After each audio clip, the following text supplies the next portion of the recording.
ဒီလူဟာခိုင်းချိုးရဲ့မိမကိုမြင်မြင်ချင်းပဲစိတ်ကူးရင်ဆွဲလန်းသွားခဲ့တာပါဒါကြောင့်လေသူဟာနေ့တိုင်းဆရာဖြစ်သူစီမှာပေါင်ချိန်ထောင်ချီလေးတဲ့တန်ခွင်းတွေကိုကိုမချိတ်ပြီးလက်တိချက်ပေါင်းတသိန်းတိတိလေ့ကျင့်ခဲ့ပါတယ်အဲ့ဒီနောက်မှာတော့တမဏိပိုက်ချောင်းအချောင်းပေါင်းများစွာကိုကွေးသွားအောင်ကန်ကြောက်ပြီးသူ့ရဲ့ခန္ဓာကိုယ်ကိုစိတ်စီတမဏိလိုမာကျောတောင့်တင်းလာအောင်9နှစ်တိုင်တိုင်ပြင်းပြင်းထန်ထန်လေ့ကျင့်ခဲ့ပါတယ်အခုဆိုရင်တော့သူဟာထူးချွန်ထက်မြက်တဲ့တိုင်းပညာတွေကိုတက်မြောက်သွားပြီဖြစ်လို့နာမည်ရင်းကိုဖျောက်ပြီးခိုင်းထဲကိုဝင်ရောက်လာခဲ့ပါတယ်။သူခိုင်းထဲရောက်ပြီးမကြခင်မှာပဲခေါင်းချုပ်ကြီးဟာလှုပ်ကြံခံရပြီးဆုံးပါသွားခဲ့ပါတယ်။ခိုင်းချုပ်ရဲ့မိန်းမဟာခင်မုန်းဖြစ်သူအတွက်ကလက်စားချေပေးဖို့ဇာပနအခမ်းအနားမှာခိုင်းသားအားလုံးရှေ့မှောက်မှာကြေဆိုလိုက်ပါတယ်။ဘသူမဆိုတရခန့်ကိုဖမ်းဆီးပေးနိုင်ရင်ကျမကိုယ်တိုင်အဲ့ဒီလူကိုပေါင်းတင်ဆက်ဆံပါမယ်လို့ကတိပေးလိုက်တာပါ။အဲ့ဒီစကားလဲဆုံးရောလူမဲတယောက်ဟာဓားမြောင်ကိုကင်ပြီးခေါင်းချုပ်ရဲ့မိန်းမစီကိုအရှိန်ဟုန်နဲ့ပြေးဝင်လာပါတယ်။အဲ့ဒီလိုအသက်အန္တရာယ်နဲ့ကြုံနေရတဲ့အရေးကြီးချိန်မှာတော့ဒီလူဟာတိုးဆုပ်မနေပဲချက်ချင်းကာကွယ်ပေးခဲ့ပြီးထိုးဆိုင်လာတဲ့ဓာတ်သွားကိုလက်နဲ့အမိအရာဖမ်းဆုပ်လိုက်ပါတယ်။အဲ့ဒီနောက်မှာတော့ပြင်းထန်တဲ့ကန်ချက်တစ်ချက်နဲ့တင်အဲ့ဒီလူသက်သမားကိုအဝေးကြီးလွင့်ထွက်သွားအောင်လှုပ်ဆောင်နိုင်ခဲ့ပါတယ်။သူ့ရဲ့ထူးခြားတဲ့လက်ယုံရည်ကိုမြင်လိုက်ရတဲ့ခေါင်းချိုးရဲ့မိန်းမကသူ့ကိုချက်ချင်းပဲ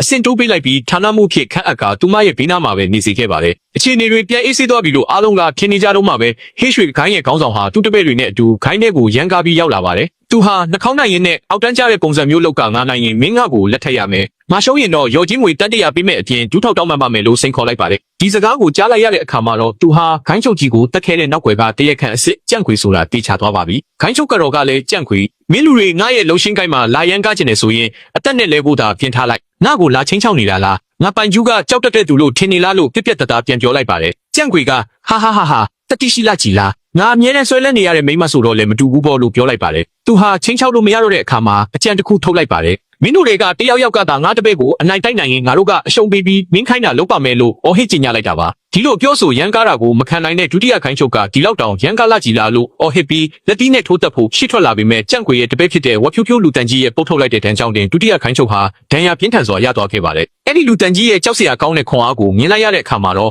တခြားခိုင်းသားတွေအားလုံးဟာအံ့ဩတုန်လှုပ်ပြီးဘယ်သူမှရှိမထွက်ရဲတော့ပါဘူး။ကြန့်ခွေဟာအခြေအနေကိုကြည့်ပြီးပိုးပြီးတော့တောင်ရန်ကားလာပါသေးတယ်။လုံရှင်းကိုင်းကတတိရှိပါတယ်ဆိုတိုက်ရိုက်ခိုက်ရရှိတဲ့သူတွေရာနဲ့ချီရှိပြီးထိပ်သီးလူမိုက်တွေလည်းအများကြီးရှိတယ်ဆိုအခုတော့ငါညီကိုနဲ့ရှင်တိုက်ရဲတဲ့ယောက်ျားတစ်ယောက်မှမရှိတော့ဘူးလားလို့လှောင်ပြောင်းလိုက်ပါတယ်ဒီစကားကြောင့်စတုတ္ထခိုင်းချုပ်ကဒေါသထွက်ပြီးဂိုင်းရဲ့ဂုံတိတ်ခါအတွက်ငါတိုက်မဲဆိုပြီးထွက်တိုက်ခဲ့ပေမဲ့အဲ့ဒီလူတန်ကြီးကတမဏိမျောစင်ကြီးလိုခိုင်ခန့်လုံးပြီးရက်ဆက်လုံးလာကြောင်းစတုတ္ထခိုင်းချုပ်လည်းမြေပြင်ပေါ်မှာလဲကျသွားခဲ့ပါတယ်အားလုံးဟာကိုယ့်အသက်ကိုစိုးရိမ်ပြီးကြောက်လန့်တုန်လှုပ်ကဘယ်သူမှရှိမထွက်ရဲပဲအံ့ဩနေကြချိန်မှာနောက်ထပ်ဘယ်သူရှိသေးလဲလို့ဟိဟောက်တန်ထွက်လာပါတယ်အဲ့ဒီလိုခိုင်းချုပ်ရဲ့မိန်းမအကြက်ရိုက်နေတဲ့အချိန်မှာပဲနောက်ွယ်မှာအမြဲတမ်းတိတ်တဆိတ်ရှိနေခဲ့တဲ့အဲ့ဒီလူဟာကျွန်တော်ကိုယုံကြည်ပါဒီပွဲကိုကျွန်တော်တိုက်ပါမယ်လို့ပြောပြီးရှေ့ကိုထွက်လာခဲ့ပါတော့တယ်